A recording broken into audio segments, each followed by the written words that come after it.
What's going on, everybody? We're here at the Fantasy FrendZone bringing you start and sits for week 5. Hope everybody's doing well at the beginning of this weekend. We wish all you guys a happy Saturday and good luck on Sunday. Let's get to it.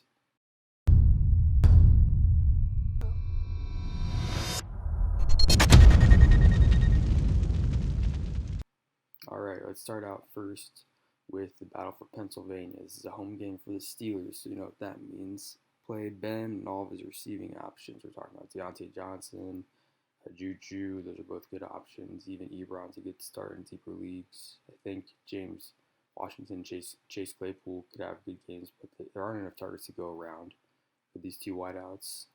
As long as James Conner is playing, you know you're starting him. Simple as that. For the Eagles, injury ravaged once again. Against a top 3 defense in the NFL, this matchup just sucks for the Eagles. Fantasy options. Wentz and all of his wide receivers are sits. I mean, Deshaun Jackson and Alshon aren't even playing. You're not starting Greg Ward or J.J. Whiteside. You just have to lower expectations for guys like Miles Sanders and Zach Ertz, but still play those guys just because there's going to be a decent amount of volume coming their way. All right, for the Panthers at the Falcons, this is just going to be awesome. You have two teams that just refuse to play defense, so we're starting almost everybody. For the Falcons, we're starting Ridley, Hurst, Gurley, Gage, and I know we might get some heat for this, but we're going to be starting Matt Ryan as well. It's a really juicy matchup, even though we recognize that QBs playing without their number one wideout option have struggled this season. The only QB that hasn't is Aaron Rodgers because he is amazing. But this is still just too good of a matchup for Matt Ryan to pass up.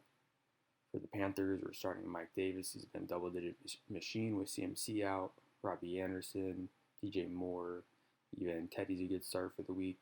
They're all good plays. We're still sitting Ian Thomas because he's been utterly trash with trying to take over the Greg Olsen role, and the only sits are him and Curtis Samuel for this matchup. Going forward with the Bills and Titans, so luckily this game seems like it is going to happen. As with most of the replaced COVID games, there's not a listed over-under or line for the game. The COVID-ridden Titans can still play Derrick Henry and Jonnu Smith for this upcoming week. It is the first week back for A.J. Brown. If Tre'Davious White sits and he hasn't practiced up until Friday, then he's going to be a pretty good start. But if he plays, then he's more of just a low-end flex, but still considered a start. And for the Bills, we got Josh Allen still as an auto start. Singletary has been playing well, and we aren't sure if Zach Moss is going to return to his original role in the offense. So start Singletary, sit Zach Moss, and start the man, Stephon Diggs. The dude's just a beast. For the Raiders and Chiefs, you have the auto starts of Tyreek, CEH, Mahomes, Kelsey, even Sammy Sprinkler and McCole Hardman are decent flex plays in like 14-team leagues. We've seen Hardman beat the Raiders deep before, just back in 2019, and the Chiefs score plenty of points and are going to have their way against a lackluster Raiders team. For the Raiders, although it's a high over-under, Carr is still a sit against a Chiefs team that allowed less than 100 yards to Lamar Jackson through the air. The Chiefs are just a good pass defense. You can start Renfrow, Darren Waller, but that's it. For receivers, Ruggs might play, but we're not sure how healthy he's going to be.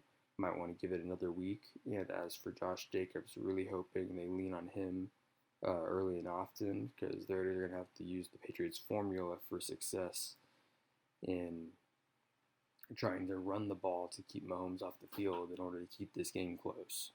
Jacobs hasn't been great for fantasy this season ever since week 1, but really hoping that he can step up and right the ship because he's currently still an auto start. Broncos at Patriots. With Cam still out, the only playable Pats players are Damian Harris and James White. Damian Harris looked downright explosive right out the gate in Week 4 against the Chiefs. Unfortunately, he wasn't utilized at all in the passing game, but I wouldn't expect him to get many targets when both James White and Rex Burkhead are getting snaps. Still, he's a TD-dependent flex option, and fingers crossed that the Patriots eventually let him loose as the season goes on. But primary pass-catching back James White is a low-end flex play as well, so you have to imagine that White and Harris will be leaned on as Stidham looked merely okay against the Chiefs. So without Cam, Edelman, Damiere Byrd, N'Keal Harry, they're all sits. The volume and efficiency is just not there without Cam. For the Broncos, you have Philip Lindsay coming back, which definitely hurts Melvin Gordon's value going forward, but Gordon is still an auto start until we see otherwise. He's just been getting it done. He's got 4 TDs, averaging a clean 15 points a week, and Jerry Jeudy is the only startable receiver here. I understand why people would want to play Tim Patrick after last week's blow performance for 113 yards and a TD, but he's been playable just once in 4 weeks. I'm not putting my fantasy eggs in that basket. There's just better options out there. All right, Cardinals Jets. Geez, so is there anyone to start on the Jets? Yes, Jamison Crowder, but everyone else is a crapshoot. Chris Herndon has been a complete disappointment. Braxton Berrios and all other relatively unknown Jets receivers, that includes like Chris Hogan, are must-sits. And if you thought the Jets looked bad before, they're probably not going to look any better with Joe Flacco QB. Flacco isn't going to have a run game. He isn't going to have time in the pocket, and his inability to effectively go through his reads is why his career took a downturn since the Super Bowl victory with the Ravens. On the flip side of the ball, you got Kyler and D-Hop as auto starts, the only startable receiving option. The only other startable receiving option is possibly Christian Kirk, who did come down with the TD last week, but it doesn't seem like he's being used in the offense the way he should be. He's being used a lot, like down the field, and he doesn't really have the size or the speed to consistently win that type of route. And because of that, he's really only deep in much deeper leagues, and it's almost solely because of the matchup, just because the Jets are not a good pass defense. So we're just calling him a sit because there's too little volume and even lower efficiency levels for Christian Kirk this season. And I'm sorry for all you Kenyon Drake owners, but it's something that we're talking about before the season started. There's he's just playing really poorly. There were so many individual metrics that pointed to Kenyon Drake just not being that good of a running back, regardless of his short, successful stint with the Cardinals to end the 2019 season. As much as you want to, you have to start him in such a good matchup. The Jets' run defense isn't that bad, and the Cardinals should slaughter Adam Gase and this poorly run team. Chase Edmonds is a decent low-end flex play in 14-team leagues. When you get a chance, you should take a look at the numbers for Evans and Drake. They're only within like 1 to 3 spots of one another, depending on scoring format. So, honestly, hoping that Chase Edmonds is able to just take over at some point because he just looks like the better running back. And for fantasy purposes, he's getting the more valuable touches, even if it's significantly less touches. Washington at Rams. The Rams at Washington. Jeez. Early morning. We got, for Washington, Terry McLaurin is still an auto start. Auto start every week. He's getting it done against every cornerback, every defense, with Dwayne Haskins, QB, and Kyle Allen's not going to be, he shouldn't be any worse than Dwayne Haskins, so auto start. And as for Antonio Gibson, he should be a good play with Kyle Allen, just because Kyle Allen checked down quite a bit to his running backs when he played last season with the Panthers, and I know he had Christian McCaffrey, so it's like, duh, he's going to check down. But that isn't always the case with QBs. You saw how like Tyrod Taylor has Austin Eckler, like arguably top 2-3 running back in the league to be checking down to, and he just like wasn't doing it. So I think that Kyle Allen just not being that great of a quarterback will keep utilizing the check down, and he's probably going to have to when he's receiving so much pressure from this Rams defensive line with Aaron Donald. As for the Rams, you start the obvious: Kupp, Woods, Goff, Higbee. But as for the running backs, this is just like a cloudy situation once again. Uh, Up until last week, Darrell Henderson looked like he had like a stranglehold on the position. He's putting up double-digit fantasy points in multiple consecutive weeks, and then Malcolm Brown just randomly starts to out-snap and get more volume than Darrell Henderson in last week's Week 4 game. And now Cam Akers is coming back from injury as well.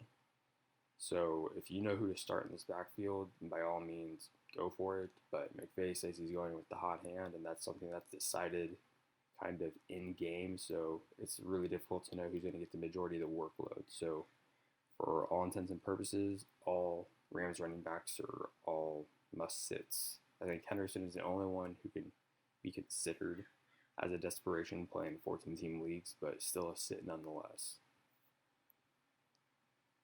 Bengals at Ravens. Is there any reason to sit like any Raven in this matchup? Even Dobbins and Ingram are good flex plays. Auto start Lamar Andrews, and Hollywood's always a threat for the long TD. Start them all up.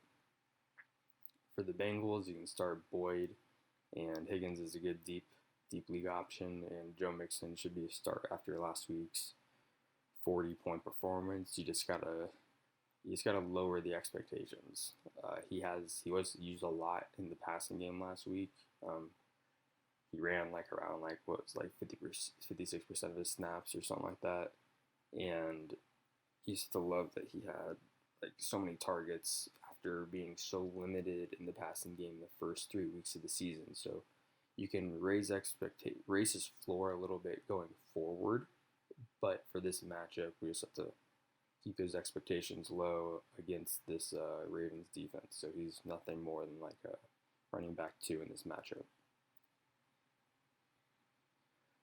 All right, Jags at Texans. Another divisional matchup with very poor defenses. Gotta love it. You gotta auto start Watson. You gotta start Fuller. Fuller's been beasting it. He had that one goose egg. But other than that, it's like his second game going for over 100 yards. He's got a couple TDs on the season. He's been playing pretty good this season. He had that one disappearing act. But other than that, been solid. Start him up when he's playing. Cooks is he's a downright sit right now until he proves otherwise. He's had over 3 catches and 25 yards once in 4 games. It just isn't cutting it right now. So there's no need to start him, and there's not really a need to start any other Texans receiving option or tight end option right now. David Johnson, still a must start. He runs this backfield, and it will be interesting to see if he gets less usage with Bill O'Brien gone, but we have to see it before we start acting on it. So this is one of those wait-and-see situations as well. It might be interesting to see how Duke Johnson's fantasy outlook changes going forward in this fantasy season without Bill O'Brien. When it comes to the Jags, we see Minshew and Chark and James Robinson as the 3 clear starts, and everybody else is a sit. Minshew had a good week 4, rebounding well against the Bengals after a largely disappointing week against the Dolphins in week 3. And you have to understand that it was just without his top receiving option, DJ Chark. So every game that Minshew has had Chark, he's put up pretty solid fantasy numbers, definitely startable fantasy numbers. James Robinson, he's been a great fantasy back. He's a mid to low end RB1. He's getting a lot of passing work, easy auto start. And the reason why we're calling for Laviska Shenault and Keelan Cole to be sits is just because it's just too little guaranteed volume in this offense. This should be a pretty high scoring game, so you can play them as little sleeper picks, but it's still very random when they do decide to go off. So we're calling both of them sits. All right, Dolphins at Niners. So just start your Niners here. You got Jimmy G coming back. You got George Kittle coming back. You have Raheem Mostert coming back. All of them are starts. Jerick McKinnon's had double-digit fantasy points in all 4 games to start the season. Start all 4 of them. As much as we want to start Debo, we still want to wait one more week because he's getting eased back into his original role right now. and Brandon Ayuk is it's so weird. Like they just seem like they're very similar players, and Ayuk seems to be hitting his stride a little quicker or a little more before Debo, and we all saw like Ayuk's like highlight crazy hurdle TD run last week. We're calling Brandon Ayuk decent flex play for the week in deeper leagues, and Debo a sit just for this upcoming week. We're going to give it one more week before we start putting Debo in our lineups. As for the Dolphins, we got Myles Gaskin. Probably going to get volume because he's been getting it all season over making Jordan Howard and Matt Breida basically irrelevant in fantasy. But he's going to be inefficient once again. This is a pretty damn good Niners defense. He's going to be a very TD dependent flex play for the upcoming week. Really, only in 14-team play should he be considered, but he's going to be labeled as a sit for the week.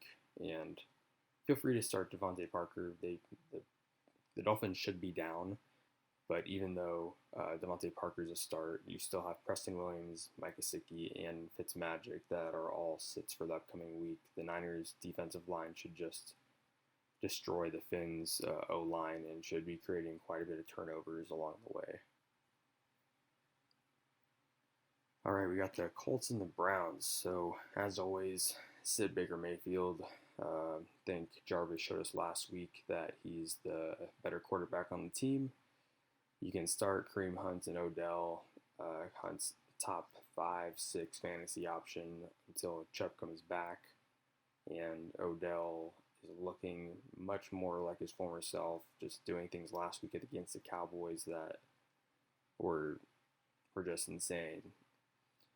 Although it should be Dearness Johnson getting the majority of the RB2 work for the Browns, we aren't super confident that that'll be the case. So we're going to play the wait-and-see game with him and Dontrell Hilliard just to make sure they're used a decent amount by the Browns before we start inserting him in our lineups. And we have the ability to do so because Chubb shouldn't be back for another 5 weeks or so. And as for Landry and the Browns tight ends, we're talking about David Njoku and Austin Hooper. They're just all sits right now. As for the Colts, you can start Jonathan Taylor and Mo Alley-Cox, and that's basically it. Mo Alley-Cox has been great ever since Jack Doyle got injured, and even since he's gotten back, he's still been putting up numbers. Jonathan Taylor, just ride that. Just ride Jonathan Taylor all the way. He's giving you double-digit fantasy points just about every week. I really think he's gonna pop off sooner or later. Rivers isn't playing well at all, and neither is T.Y. Hilton. Hilton is a borderline drop at this point, and we know that Rivers loves to throw to like those big targets, those big possession receivers, and he just hasn't been able to connect well with the speedy T.Y. Hilton. Nyheim Hines has also been disappointing ever since week 1. He's a sit, borderline drop at this point as well. All right, divisional matchups. Giants at Cowboys. Over under at 54. Dallas favored by 8.5. Gotta love this is going to be another high-scoring game. You got to start all your Cowboys. Dak, Mari, CeeDee Lamb, Zeke, Dalton Schultz. Even throwing Gallup in there too. He's a low-end flex play, but just be wary that he is pretty hit and miss. But you got to start all your Cowboys just about every week, just because Dak's basically breaking passing records left and right. As for the Giants, feel free to start Daniel Jones, Darius Slayton, Evan Ingram in this high-scoring matchup, but you got to sit all of the Giants RBs. And Golden Tate just hasn't been getting it done, so he's also sit. All right, Vikings at Seahawks.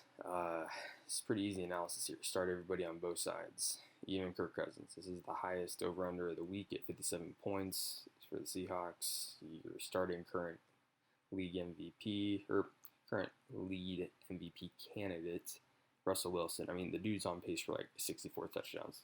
That's just nuts. You're also starting DK Metcalf, Tyler Lockett, Chris Carson, obvious ones.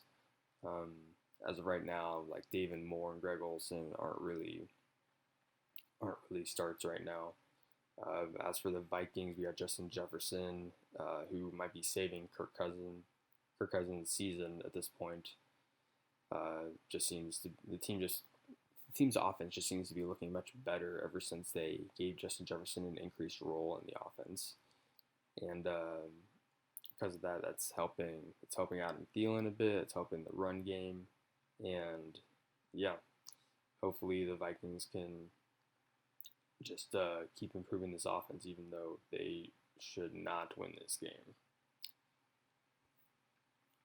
And our last matchup of the week, we got Chargers at Saints, 50.5 over under, with New Orleans favored by 7.5 points. If Michael Thomas does play, it's looking more and more like it's going to be the case that that's going to happen. So he's an auto start. And you know, Kamara, number one fantasy option right now, number one player in fantasy, period. He's an auto start. We can finally be confident again in starting Breeze, because if Michael Thomas comes back, he's basically playing with two wide receiver ones in Michael Thomas and Alvin Kamara.